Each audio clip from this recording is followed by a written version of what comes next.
Korban banjir lahar dingin Gunung Semeru mulai mengungsi. Isak tangis tak terbendung, saudara, satu warga mulai meninggalkan rumah yang telah mereka tempati puluhan tahun.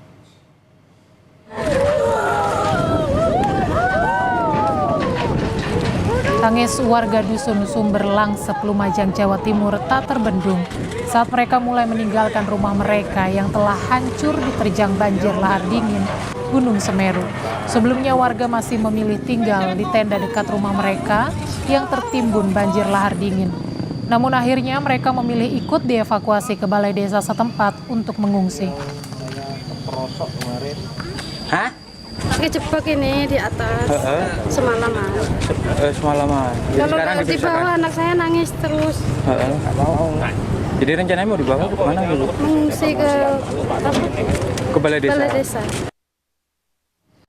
Kita ke informasi lain, sebuah jembatan yang menghubungkan 4 desa di Kecamatan Cimanggu, Kabupaten Pandeglang, Banten, ambruk.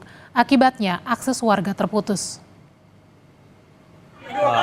Jembatan tiba-tiba ambruk setelah truk pengangkut kayu melintas di atas jembatan. Diduga jembatan sudah tidak kuat menahan beban karena struktur bangunan sudah lapuk. Jembatan yang menjadi satu-satunya akses utama membuat warga harus mencari jalur alternatif dengan jarak dan waktu tempuh yang lebih panjang. Ambrol total jembatan di Kampung Pasir Nangka, Desa Keramat Jaya, Kecamatan Cimanggu. Yang pada awalnya emang sudah ada kerusakan hancur, tapi tidak seberapa. Kebetulan ada satu truk yang lewat dan di situ ambrol.